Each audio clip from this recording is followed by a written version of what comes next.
They say betrayal cuts deepest when it comes from the ones you love, but nothing in this world could prepare me for what I discovered. My husband, the man I built a life with, was cheating. And not just cheating, he was cheating with my own sister. This isn't just a story of heartbreak. No, this is the story of how I turned their lies into their destruction, how I outsmarted them both, without ever raising my voice. But before I tell you how I broke free, you need to see how it all began. From the outside, my life looked perfect. A husband who people admired, a sister who people said was my best friend, and a family that looked tightly knit. We had Sunday dinners at my parents' house, vacations full of laughter, birthdays stacked with presents and photos. But perfection is dangerous. It blinds you. I remember the night it began unraveling. My husband kissed me goodbye, saying he was working late. His phone buzzed while he showered. I glanced down. My sister's name flashed on the screen. I smiled at first. That's sweet, I thought. They're close, but a shadow crept into my chest. Soon I started noticing more. His late nights multiplied. My sister stopped confiding in me and started showing up at my house when I wasn't there. The way she touched his arm when she laughed. The way he smiled at her in ways he hadn't smiled at me in years. And me. I kept swallowing my doubts, telling myself, don't be paranoid. Don't ruin your family with suspicion. But deep down, I knew the truth was waiting, patient, hungry. And when it came out, it would tear everything apart. It was a rainy Thursday night when the mask slipped. I was home alone. My husband said he had a late meeting. My sister had texted me earlier. Busy tonight. Can't talk. But something in me stirred.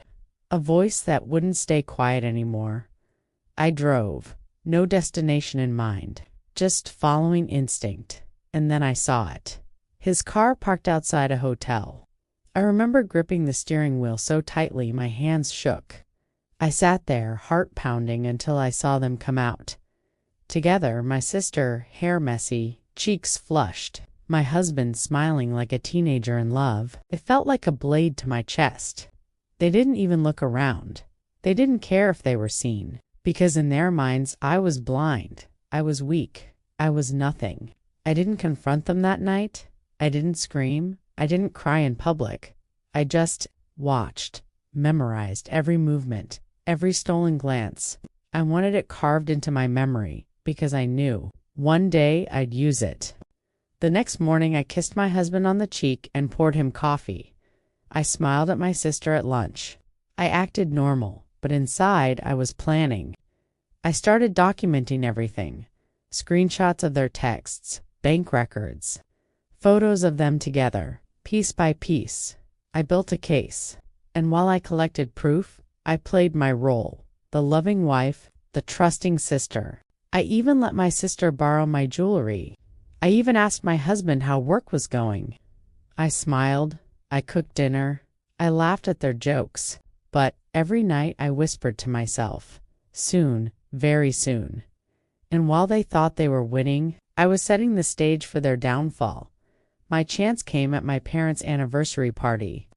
Everyone was there. Family, friends, neighbors. The perfect audience. I had prepared a slideshow supposedly of my parents' life together. But at the end, I switched it. Photo after photo appeared. My husband and my sister, together, holding hands, kissing, walking into that hotel. The room fell silent. My mother gasped. My father's face turned red, and me. I just stood there, calm. My husband stammered. My sister cried. Excuses tumbled out like shattered glass. But no one believed them, because the truth was there on the screen for all to see. After that night, everything changed.